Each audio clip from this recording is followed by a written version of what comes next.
that's got the back, gonna have the back of the folding chair towards you. You're gonna get really nice and close to the wall. And what we're gonna start with is taking the right leg, and it's gonna come to the side. So we're getting as close to the wall as we can, okay, with one leg, kind of a kneeling lunge with that leg. Instead of being forward, it's out to the right. Hand can be on that right knee. And then we're gonna bring the left pinky side of the hand to the wall and just reach that left arm up the wall, and then we're gonna reach over to the right. And you can bring that palm of that left hand to the wall and gently press into the wall. You'll likely feel some stretchy stuff along that left side of the pelvis or along the torso. Think about reaching that left knee into the floor. Press the right elbow into that right knee.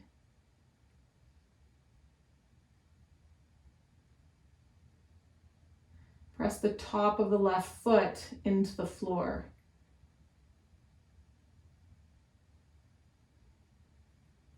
Okay, and then you're going to come out of that side bend. We're going to bring that right knee to the floor and step that left leg up and out to the side. Left hand's just resting on the left knee. Right hand, we're going to slide the fingers up, reaching the right knee into the floor, right fingers to the ceiling, rotate that palm onto the wall, and then you're going to start to side bend over to the left. Keep reaching, reaching, reaching through that right knee. Press the top of that right foot into the floor.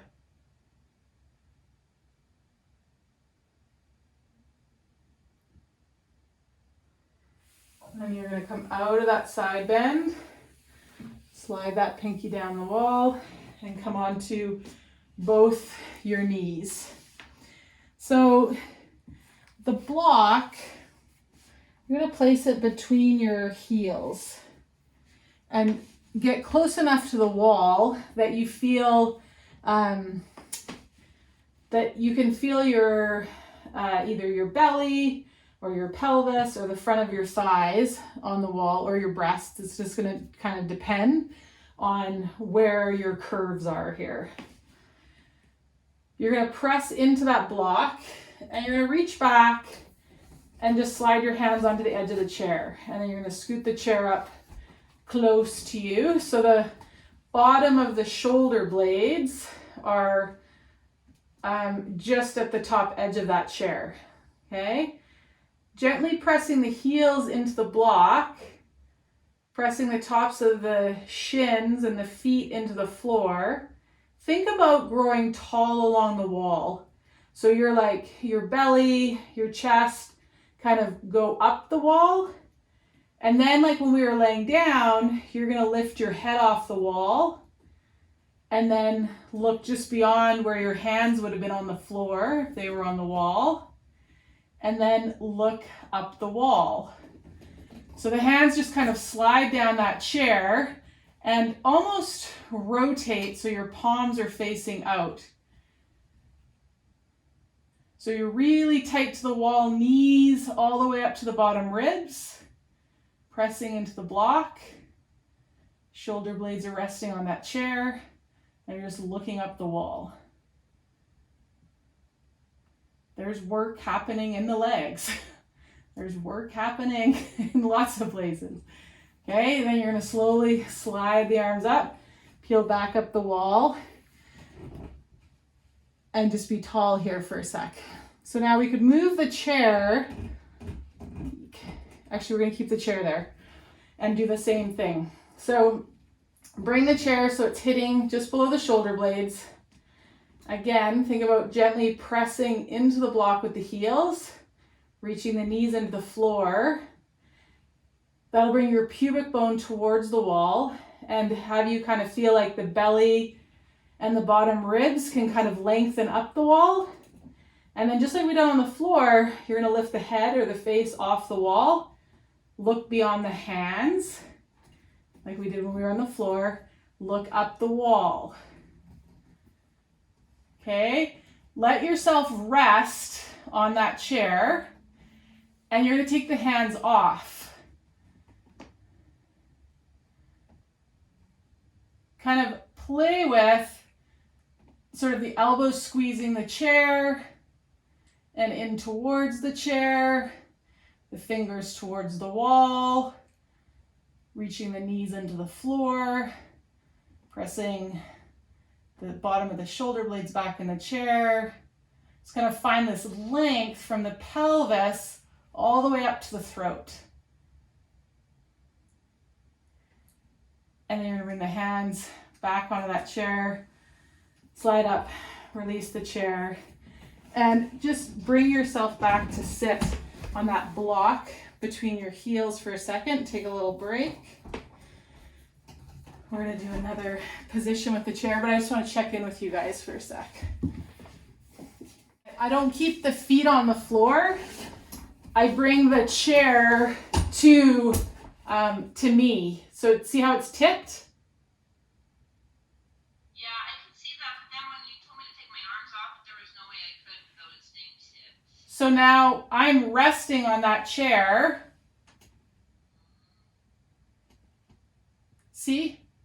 Yeah, I see now. But we're gonna use it differently. So if you liked the block between your heels, or if you want to try the block between your heels, place the block between your heels. It can also, sometimes people like it between their thighs, and then they think about squeezing the block. It just helps lengthen the low back and bring us into a bit of a posterior tilt, because it sends some external rotation to the femurs.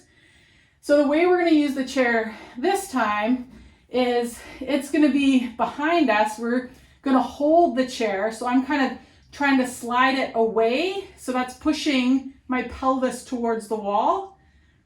I'm going to lengthen that spine again, kind of lift the head off the wall, look beyond the hands, look up the wall, and then I slowly let the hands come down the legs of the chair while I keep pushing down into that chair. And my head or the backs of my shoulders might come back to the top of the chair. So, but for some people, they don't like this as much as the support under the shoulder blades. So kind of think about pushing down through the legs of the chair with the arms. And feel how that supports this front body and the spinal extension. Okay. Now we're going to flip the chair around. Here.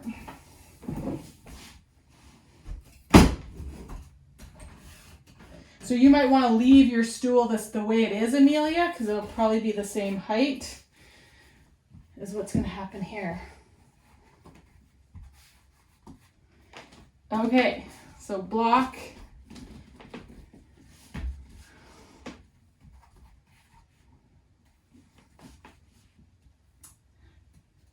I gotta get my foot inside my chair. Get my dance partner here.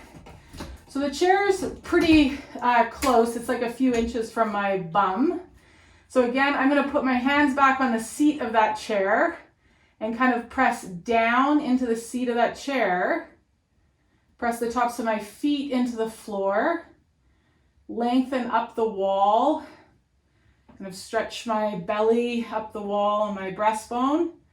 Lift the head off the wall. Start to bend the elbows. Okay, and my hands are just there to help the back bend. My pelvis stays on the wall, and then my head comes to the back of the chair. Okay, so then I'm connecting the back of my head into the chair. I've got my palms pressing down into the chair. It's tipped a bit towards me. And I'm pressing down into the floor with the tops of my shins. So I get, my pubic bone is on the wall and I'm getting a lot of stretch lengthening stuff through the front of my thighs.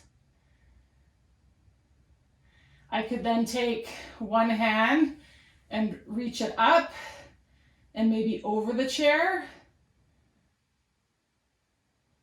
and then bring it back down, and then take the other hand, reach it up and over. Feeling how my shoulder blades, my front body, my back body work together to come into that extension. Okay? And then come out and just take yourself down into a child's pose. Do a bit of a rest here. Ooh, all that extension, let's take some flexion of the spine.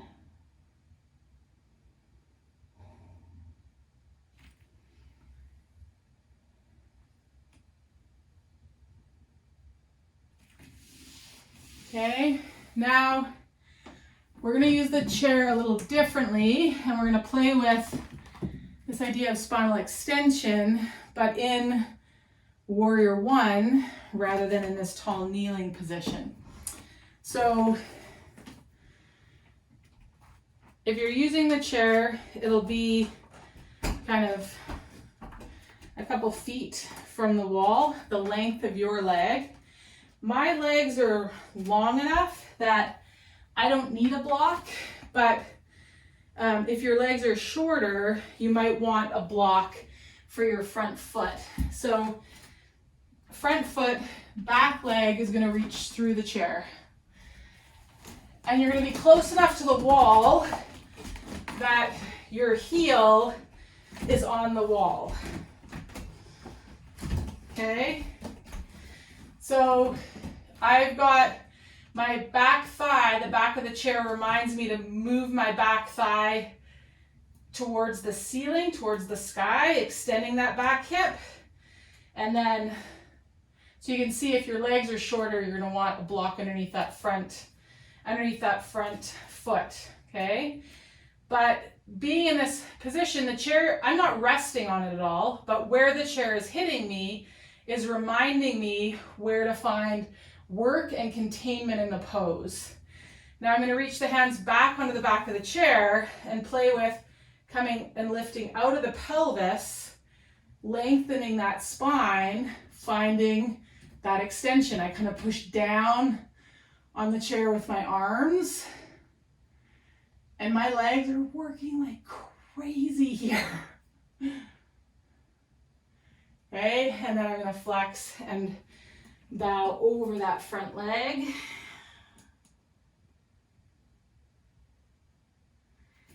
And then come up one more time. Reach and press that heel into the ground. The back of the chair just reminds me to move the thigh towards the ceiling, pressing down through the back of that front leg. And then I'm just using my arm on the chair, kind of find this length out of the pelvis to find this extension. My legs are shaking, my abs are working, and then I'm gonna fold over that front leg. Whew. And step that back leg out through the back of the chair and switch legs.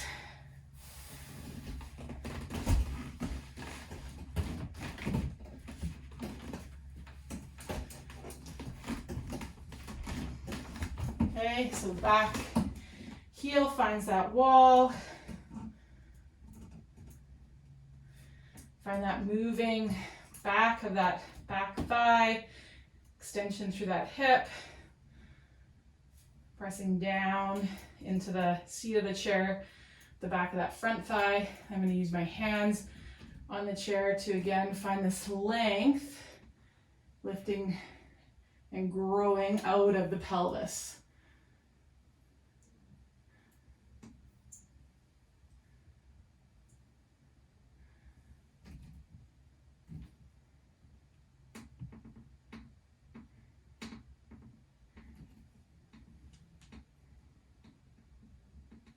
And a bow, flex the spine over that front leg.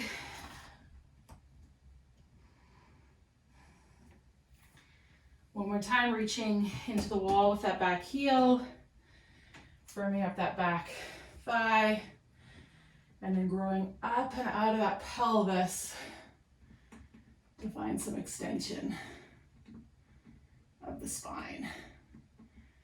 And then humbly bowing over that front leg. Whew, taking a break here. Stepping that back leg out through the back of the chair. Maybe sitting the bum on the chair, just in a supported kind of sitting forward fold here. And then bring the weight back into the sit bones and just roll yourself up. Whew. Okay. So, yeah, I just find the chair with that warrior one, I mean, if it works the size of the chair for the size of your body, I find it really helps that connection down with the lower body that then lets us rise out of this really grounded and connected lower body. But I didn't like using the chair for any standing poses forever. So if you didn't, it's possible that, you know, as you play with it, you might like it, because I didn't start out liking it, that's for sure.